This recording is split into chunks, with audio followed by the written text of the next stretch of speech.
Bom dia, graça e paz. Abra sua Bíblia comigo na carta de Pedro, capítulo 1, do versículo 3 ao versículo 12, nós vamos considerar nessa manhã. Primeira carta de Pedro, capítulo 1. Fica depois da carta de Tiago, lá no final da sua Bíblia.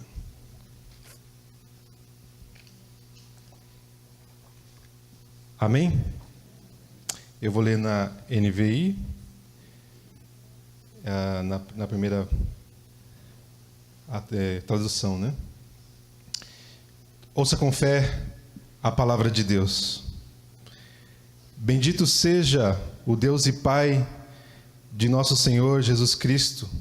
Conforme a sua grande misericórdia, Ele nos regenerou para uma esperança viva, por meio da ressurreição de Jesus Cristo dentre os mortos, para uma herança que jamais poderá perecer, macular-se ou perder o seu valor.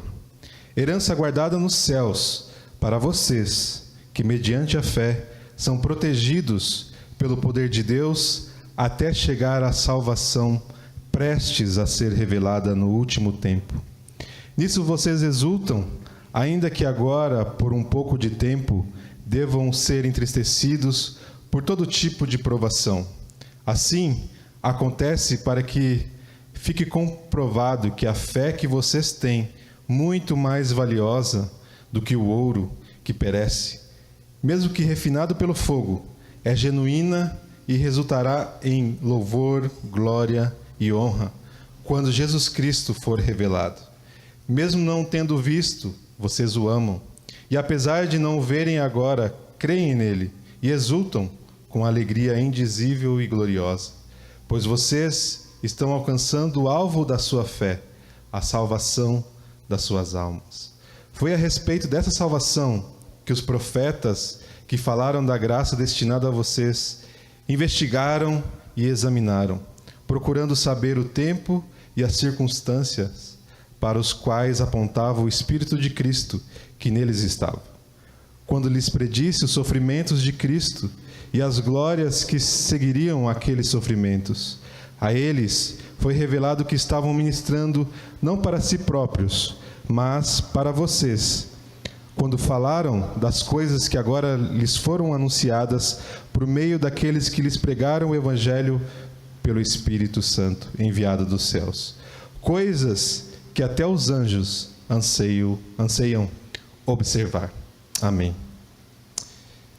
Querido Deus, Pai, fala aos nossos corações, prepara os nossos corações para recebermos a Tua palavra.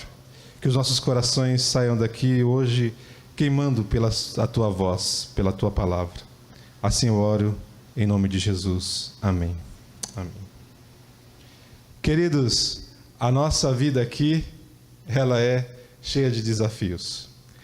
Ela está repleta de situações que nos afligem, que nos maltratam.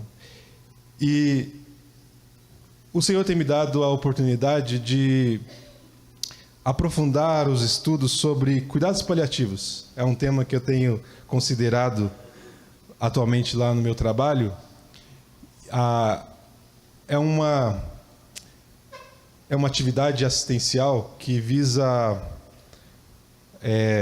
cuidar ativa e integralmente dos pacientes, né, que estão sofrendo de algumas doenças que ameaçam a continuidade da vida. E aí o objetivo disso, né, segundo uma definição recente da Organização Mundial de Saúde, é trazer qualidade de vida para quem está com um diagnóstico de que a vida não tem mais cura, aquela doença, aquela situação que aquela pessoa está enfrentando. Isso que acontece com crianças, com jovens, com idosos, né? E o objetivo desse trabalho é trazer alívio e conforto, né? Prevenção também de algumas doenças emocionais que a família também acaba sofrendo, né? Então, acaba tratando de todas essas questões, tanto do paciente como da família que também está em sofrimento. E essa abordagem assistencial, ela lida com as as dores, né, os sofrimentos, não só físicos, né? Porque imagina um paciente que está com uma dor e você vai lá visitar ele. Ele não consegue nem conversar com você, ele nem quer mais conversar com você. E o cuidados paliativos, ele tem esse objetivo, né, de lidar com as doenças ameaçadoras da vida e controlar sintomas de dor, não só a dor física. O principal sintoma que é tratado nessa situação é a dor física, mas a dor emocional, a dor espiritual também está enquadrada nesse trabalho, tanto com os pacientes como com a família. Mas não é um recurso assistencial disponível a toda a população brasileira ainda. Há mobilizações políticas sendo criadas, mas o que eu quero compartilhar é que como é impactante perceber de forma latente a brevidade da nossa vida. O sofrimento dos familiares, o sofrimento dos profissionais envolvidos, principalmente quando está se cuidando de crianças, né? E muitos ali são pais, né? E mães.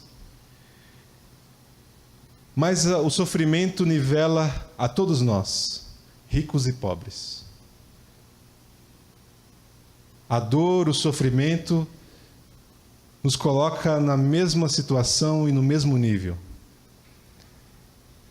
E todos nós, de alguma forma, vamos experimentar adversidades em momentos e graus diferentes na nossa vida, ao longo da nossa existência, aqui na Terra. Jó capítulo 5, versículo 7, um amigo de Jó, né, vai dizer para ele assim: no entanto, o homem nasce para as dificuldades, tão certamente como as fagulhas voam para cima. É lá no capítulo 5 de Jó, a palavra de Deus diz isso. Nós vamos enfrentar dificuldades, nós vamos enfrentar sofrimento. E a nossa peregrinação aqui, ela é marcada por essas situações. A tragédia que está acontecendo agora lá no Rio Grande do Sul é devastadora. As guerras que estão acontecendo neste momento ao redor do mundo, nós falamos mais da guerra da Rússia e da Ucrânia, mas existem outras guerras acontecendo no mundo. A ansiedade de alguém, por exemplo, que acabou de perder o emprego, um negócio que deu errado, uma carreira que não decolou, jamais decolou, uma dificuldade inesperada, um rebaixamento no posto de trabalho. Olha que situação terrível. Mas o pior de todos são os fracassos por nossa própria culpa. Sofrimento, adversidade. E outras situações difíceis que, no cuidados paliativos, você acaba vendo muito isso, né? Como, por exemplo, o paciente que recebeu um diagnóstico de uma doença ameaçadora da sua vida. Uma mãe que recebeu um diagnóstico de que seu filho vai depender dele, da família, do pai, da mãe, para o resto da vida. E naquele mesmo dia do diagnóstico, o marido abandona a família. Sofrimento, adversidade. Ricos e pobres, crentes e não crentes. Todos esses exemplos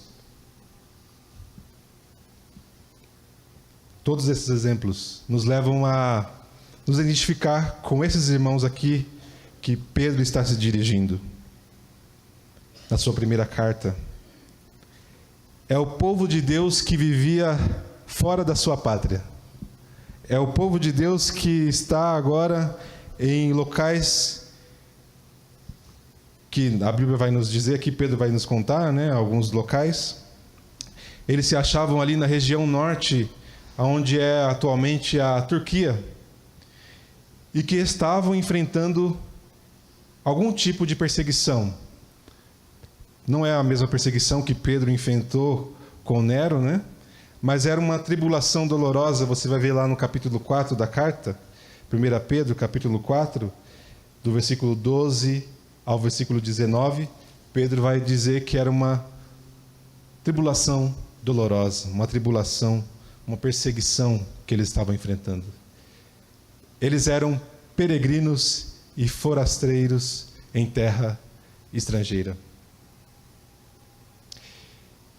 E esses versículos que nós iremos considerar essa manhã, e eu peço que você deixe sua Bíblia aberta para você ir acompanhando aí, e nós compartilharmos juntos do que Deus tem para nós aqui nessa manhã. Nos ajudam a enfrentar as adversidades da nossa vida. Que você grave no seu coração a palavra de Deus e que ela possa contribuir, que essa mensagem possa contribuir para o seu fortalecimento espiritual quando você enfrentar dificuldades. Mas não só isso, quando você ajudar alguém em dificuldade. Amém? E o versículo 3 vai nos dizer: Ele nos regenerou para uma viva esperança. Regeneração, nascer de novo, é uma obra soberana que Deus realiza em cada um de nós, na qual nós recebemos vida espiritual, um coração novo, como diz a palavra de Deus, né? Sai o coração de pedra e entra um coração de carne, que é mencionado lá em Ezequiel, capítulo 36, depois você leia, Ezequiel 36, do 26 ao 27. Um espírito novo, um espírito desejoso por Deus, desejo em conhecê-lo, amá-lo, servi-lo, nutrir comunhão com outros crentes. Jesus, ao falar sobre o novo nascimento, sobre a regeneração com Nicodemos, o deixou perplexo. Como pode alguém já velho voltar para a barriga da sua mãe e ele fica confuso naquela situação? Porque o novo nascimento é uma obra sobrenatural de Deus na vida de todos nós. E a evidência que nós identificamos no crente quando ele nasceu de novo é isso: desejo pelas coisas de Deus, desejo em amá-lo, em conhecê-lo, em servi-lo, em nutrir comunhão com outros crentes. Jesus, Deus, é Deus agindo poderosamente, misteriosamente em nossa salvação. A regeneração nos afeta. Recebemos vida da parte de Deus. Nos afeta por completo, meus irmãos. Mas nós nascemos de novo pelos méritos de Cristo. E Pedro vai lembrar aqueles crentes que eles são regenerados. Que eles são, depois lá no capítulo 2, no versículo 9, que eles são uma comunidade de regenerados. Somos um reino de sacerdotes, uma nação santa. Lembre-se, eles estão fora da sua casa. Eles não têm lar próprio, eles estão agora, algo que pode ser próximo, podemos usar como exemplo, são os nossos irmãos agora lá no Rio Grande do Sul, morando em alojamentos, dentro de igrejas, dentro de locais que são doados e passando por dificuldades, tendo que compartilhar tudo, e coisas terríveis estão acontecendo. E ele vai dizer, Pedro vai dizer no versículo 3, nós somos regenerados, nós recebemos vida espiritual para uma viva esperança. Meus irmãos, a esperança que nós desfrutamos agora, ela não está em coisas, não está nas coisas que você pode possuir, não está nos desejos da juventude, não está nos desejos do homem adulto, não está naqueles desejos que guerreiam no seu coração, que tentam roubar o trono de Deus do seu coração. Não está nas riquezas materiais que você possa possuir. Não está em nada dessa vida transitória, da transitoriedade da vida aqui, nesta vida passageira. a herança que nós recebemos, a esperança que nós temos, é o próprio Cristo, vivo eternamente. Essa é a nossa esperança, presente conosco todos os dias, através do Espírito Santo que habita em nós. Pedro aqui não está tratando de uma esperança viva, que não se estraga, que não envelhece, ok? Com a ação do tempo. Uma esperança que só é possível porque Cristo ressuscitou. Porque Ele te comprou com o precioso sangue dEle. Essa é a primeira coisa que nós precisamos nos lembrar e aprender com esse versículo. Versículos 4 e 5. Essa herança não perde o seu valor. Veja no versículo 4. Herança guardada nos céus para vocês, que mediante a fé são protegidos pelo poder de Deus, até chegar à salvação, prestes a ser revelada no último tempo. Eu, particularmente, por enquanto, não possuo herança dos meus pais, né? Que são vivos e podem ainda vir a ter algum patrimônio, alguma coisa material, mas o principal bem que eles compartilharam comigo foi o Evangelho. Então, isso é mais importante. Mas, enfim, não tenho bens, patrimônio, herança dos meus pais. Mas já vi pessoas brigarem por dinheiro, pararem de se falar por um período, não é mesmo? Por causa de disputas por herança, por bens materiais. Mas a herança que Pedro está tratando aqui é uma herança que não perde o seu valor, meus irmãos. Não perde o valor de mercado por causa da inflação. Não sofre degradação pelo tempo, não é? Nós estamos aqui num prédio, nós já tivemos aqui considerando algumas melhorias, porque com o tempo o patrimônio, a herança, ela sofre deterioração. Mas o que Pedro está dizendo aqui é que essa herança que cada um aqui recebeu, não perde o seu valor. Ela é boa. Ela está guardada em local seguro, porque Deus é a nossa herança. E Pedro vai dizer que ela está guardada nos céus, porque Deus é a nossa herança. O próprio Jesus é a garantia de que iremos desfrutá-la para sempre. Isso que nós temos de mais poderoso, que nós precisamos desesperadamente desejar, o nosso maior prazer, a nossa maior fonte de alegria deve ser o Cristo.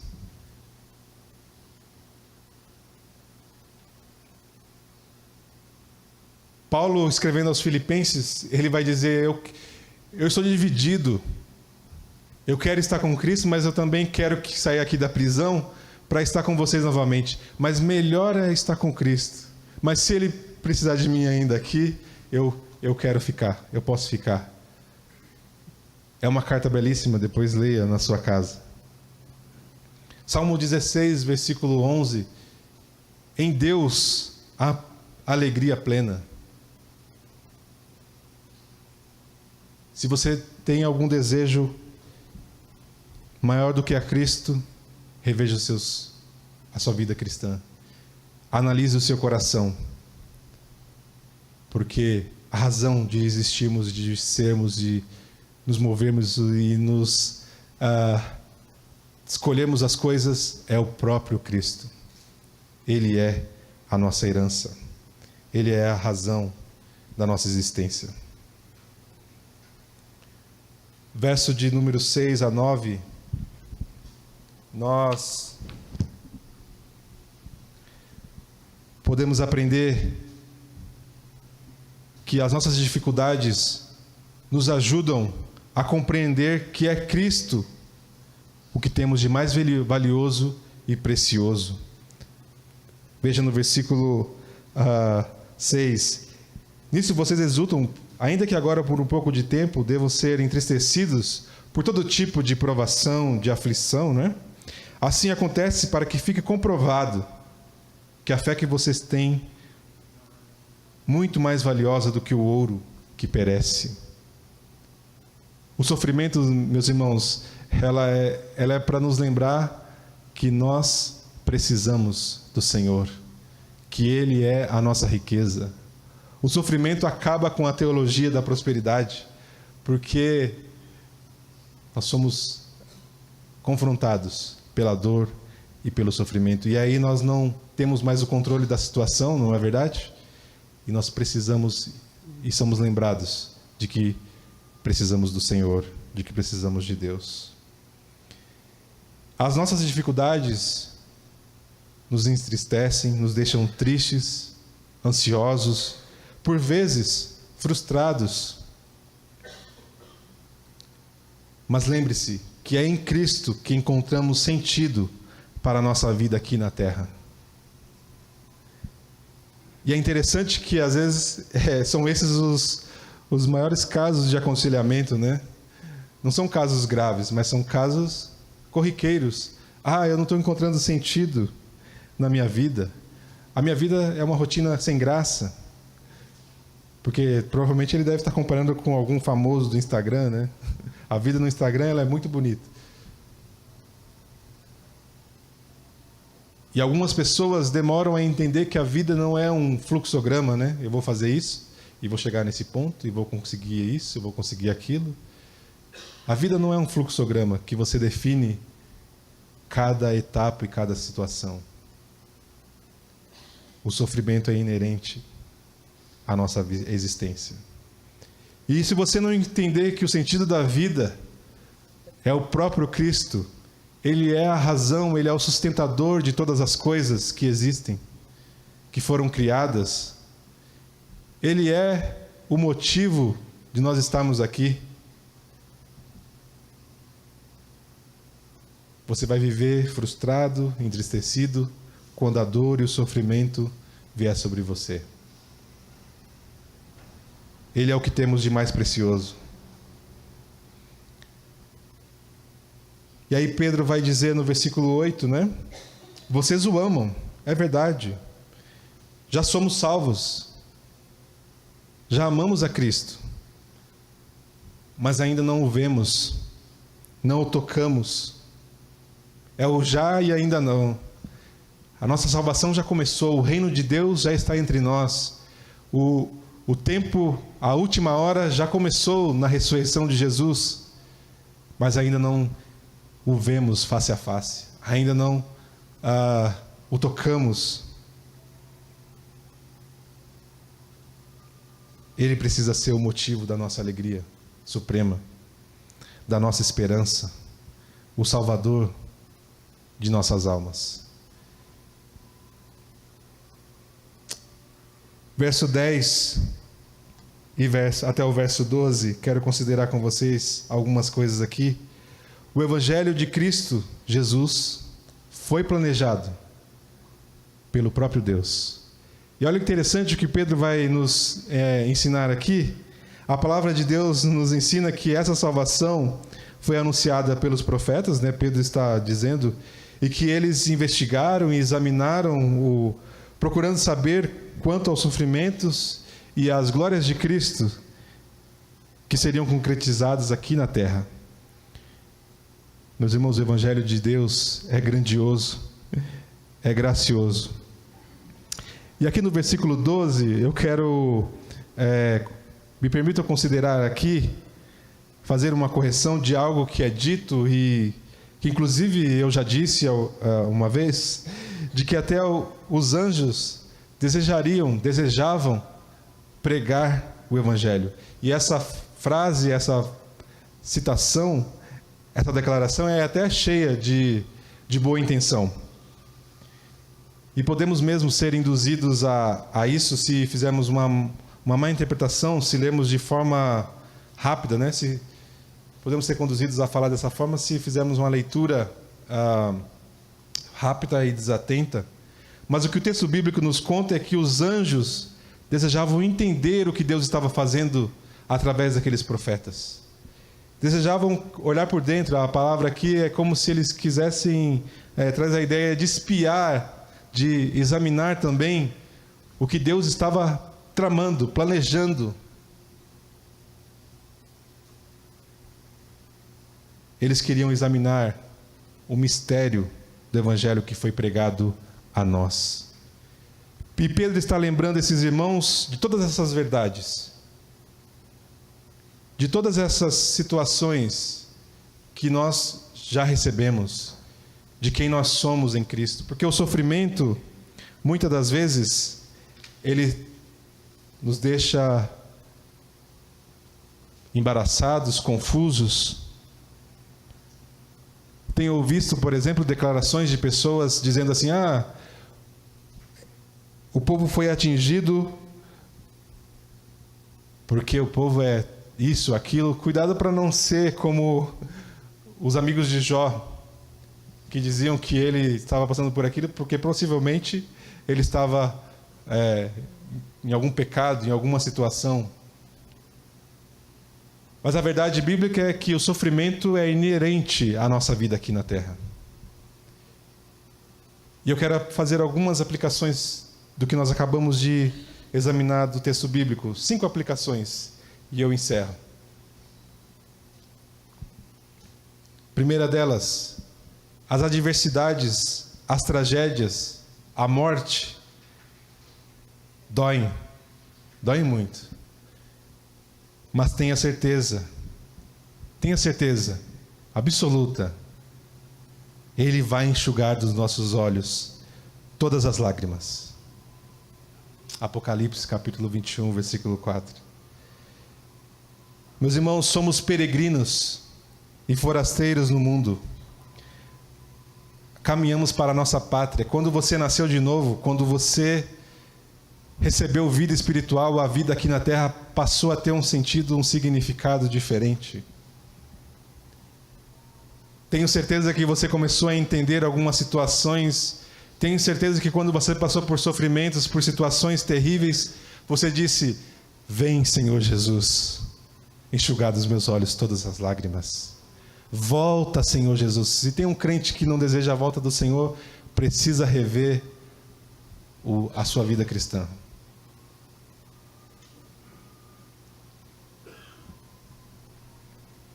Somos peregrinos e forasteiros no mundo. Caminhamos para a nossa cidade celestial, onde desfrutaremos da nossa herança, o próprio Deus.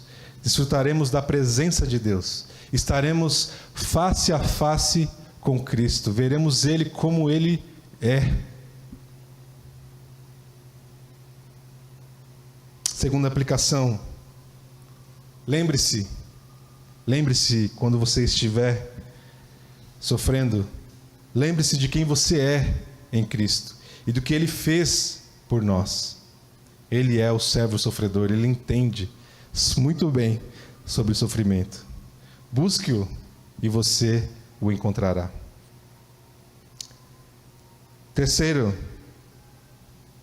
mesmo quando andarmos por um vale de trevas e morte, Ele estará conosco. Lembre-se, Ele é o nosso pastor. Ele cuida de nós. Ele cuida de nós. Salmo 23, verso 4. 4. O sofrimento nos ajuda a crescer no conhecimento de Cristo. Esse eu quero ler com vocês. Filipenses capítulo 3. Filipenses capítulo 3, versículo 10. Se o Senhor permitir e as lideranças permitirem, essa é uma carta que eu quero pregar ela inteira, porque é poderosíssima, é uma bênção. Filipenses capítulo 3, versículo 10, diz assim a palavra de Deus: quero conhecer Cristo, o poder da sua ressurreição e a participação nos seus sofrimentos, tornando-me com Ele na sua morte.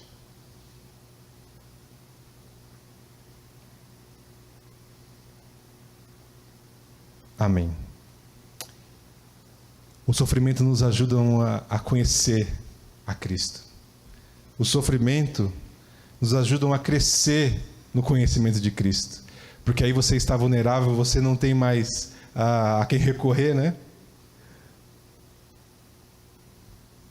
E quanto mais rápido você entender isso, mais rápido você vai querer estar perto do Senhor. O apóstolo Paulo queria de alguma forma conhecer mais e mais ao Senhor e estar disposto a passar por esse tipo de situação. Quinto e último, a vida cristã não foi feita para ser vivida no isolamento. Por isso que as cartas de Paulo vai dizer, vocês são o corpo de Cristo. Cada parte do corpo é importante.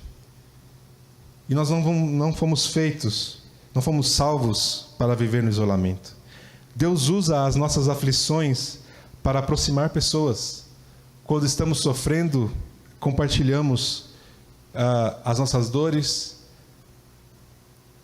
Então, chore com os que choram.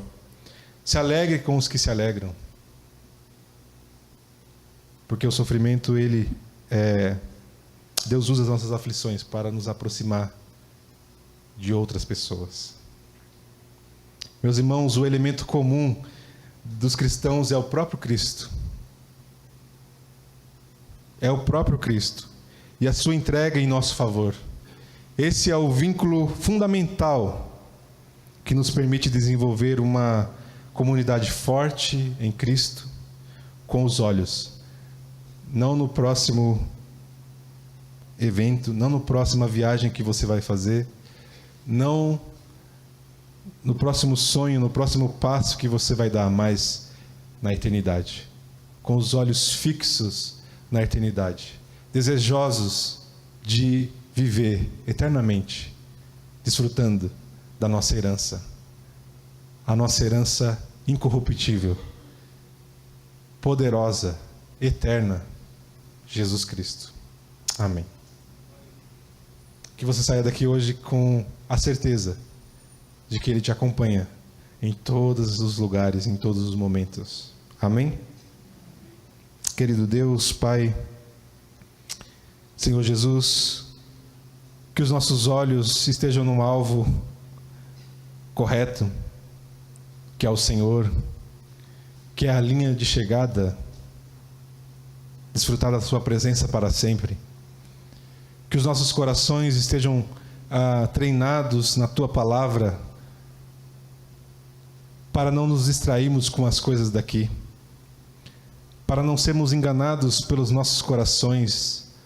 Pai, nos ajuda, Espírito de Deus, fortalece, Senhor, as nossas convicções, as nossas motivações em meio ao sofrimento, em meio às adversidades da vida, para que nós não venhamos ter dúvidas de que o Senhor está conosco em nossos sofrimentos, em nossas adversidades, em nossos momentos de vale da sombra e da morte. Querido Deus, nos lembra daquilo que nos dá esperança. Ajuda-nos a trazer à memória, Senhor, aquilo que nos dá esperança. Ajuda-nos a ter os olhos fixos na nossa pátria celestial. A nos lembrarmos diariamente, Senhor, de que o Senhor vive e reina para todo sempre. Que todas as situações estão não fogem do seu controle. Pai, nos ajuda a compreender que não somos daqui, que não pertencemos mais a nós mesmos, mas pertencemos ao Senhor. Nos ajuda, Senhor, a nos alegrarmos e chorarmos com aqueles que choram. Querido Deus, que o egoísmo, que a indiferença saia dos nossos corações e possamos intencionalmente viver o Evangelho rumo à nossa pátria celestial. É assim que eu oro e agradeço no nome precioso de Jesus. Amém. Amém.